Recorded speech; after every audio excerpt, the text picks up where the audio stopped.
Hi friends, it's time for the next two chapters of Civil War on Monday.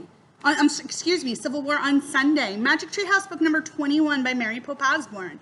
When we left off, Jack and Annie were helping Clara Barton, but seemed to hear or be in the middle of something gone wrong.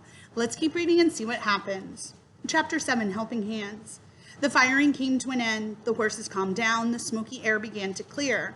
Clara handed Jack and Annie each a canteen. "Fill these quickly," she said. "We have no time to waste." Jack's legs felt wobbly as he followed Annie to the creek.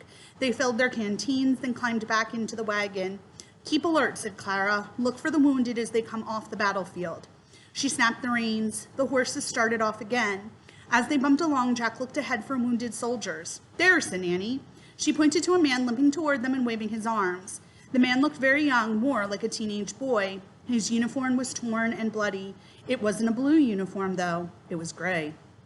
Clara pulled the horses to a stop. "But he's a Confederate soldier," said Jack. "When someone is hurt, you give them a helping hand, no matter who they are," said Clara. Her voice got softer.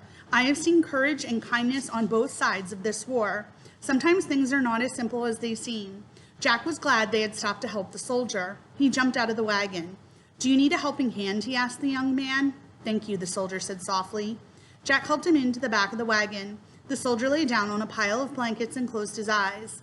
Jack climbed back onto the seat beside Clara. She snapped the reins and they rode on. They came across more ragged men resting in the shade of an oak tree. These soldiers all wore blue uniforms. Again, Clara stopped the horses. "See if any of those men need a ride to the hospital," she said to Jack and Annie. Jack glanced at the soldier sleeping in the back of the wagon. "Can a Confederate and a Union soldier be together?" he asked worriedly. Clara nodded. "Sometimes men are simply too sick and tired to be enemies anymore," she said. "Sometimes they even know each other. Many families and friendships have been torn apart by this war." "Let's go," said Annie, hopping out of the wagon. Jack followed her. They carried their canteens to the men under the oak tree. "Hi," said Annie. "Does anyone need to go to the hospital?" "Only John, our drummer boy," a soldier said. "He's suffering from heat stroke, but we all need some water, miss." Jack saw a young boy lying on the ground. His eyes were closed. "Oh, Jack," whispered Annie, "he looks just like you." The boy did look a lot like Jack, just a few years older.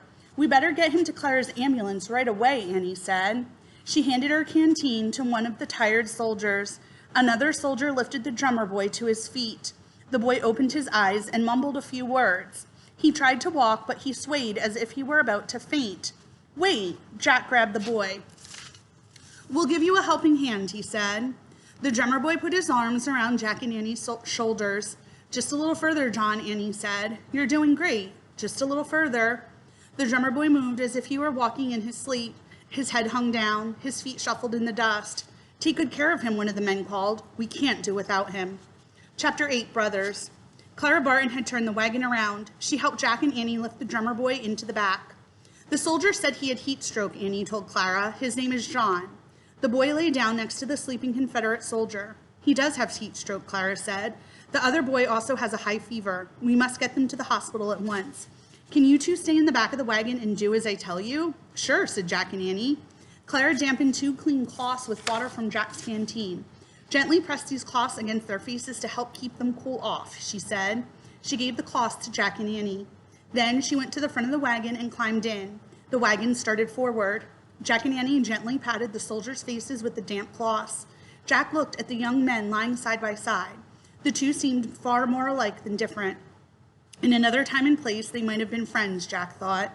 Finally, the wagon arrived at the field hospital. The Confederate soldier was put on a stretcher and carried to a tent. 2 soldiers wearing bandages put the drummer boy on a stretcher. "Could you stay with John a while?" Clara Barton asked Jack and Annie. "Sure," said Jack. "Try to bring down his fever," Clara said. "A nurse will give you ice packs to press against his skin. Find me when his fever is lower." The drummer boy was carried into an empty tent. Jack and Annie followed. John was put on a cot. Then a nurse brought some rags and a bucket filled with ice. Jack and Annie were left alone with the boy. Jack wrapped some ice in a rag. He pressed the ice pack against the boy's head and neck and arms. Annie fanned the air to cool John off and to keep away the flies. Jack felt so hot he pressed an ice pack against his own face for a moment. Then he looked up drummer boys in his Civil War book and read. The Civil War was the last war to use drummer boys. The drum beat was used to give orders to soldiers. Different beats told them when to eat, how to march, and even how to fight. On smoky battlefields, the boys' drumming helped soldiers find one another and keep together. Wow, said Jack. He closed the book, pulled out his notebook, and wrote, Drummer boy, really important job. Suddenly, John shouted. Jack looked up from his notebook. The drummer boy was still asleep, but he was waving his arms as if he were having a nightmare. Annie shook the boy's arm. Wake up, John, she said. You're okay. Wake up. The drummer boy opened his eyes. You were having a bad dream, said Annie. You're safe now. You'll see your family again soon. No, no, the boy said. He sounded frantic. I have to go back to the battlefield. No, you don't have to fight anymore, said Annie. You can go home and be safe. No, the boy said. They need me. They need my drum. He sounded more and more upset. Jack thought about their list. Put aside your own feelings, he remembered. Okay, John, said Jack. You can go back as soon as you feel better. Jack, said Annie. He'll get hurt or killed. I'm afraid for him. Me too, Jack said softly. But we have to put our own feelings aside. That's one of the things on our list. Annie sighed. Okay, she said sadly. She looked at John. If you want to fight again in the Civil War, you can, if that's what you really want. Thank you, the boy whispered. You know, you're the bravest kid I've ever met, Jack said. The drummer boy smiled at Jack. You look just like my little brother, he said hoarsely. You look just like my big brother, said Jack. Except I don't have a big brother. I don't have any brothers. The three of them laughed. The drummer boy's laugh was very soft.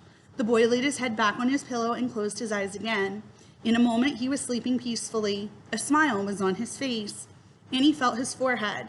His fever's gone down, she said. We should go tell Clara. Annie left the tent. Jack got up and slowly followed her. When he reached the entrance of the tent, he turned and looked back.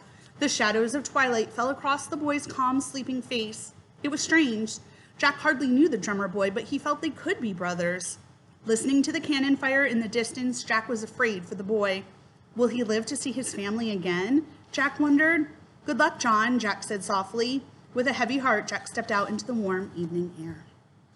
All right, tomorrow we'll finish up this rather sad story, Civil War on Sunday. Keep reading, friends.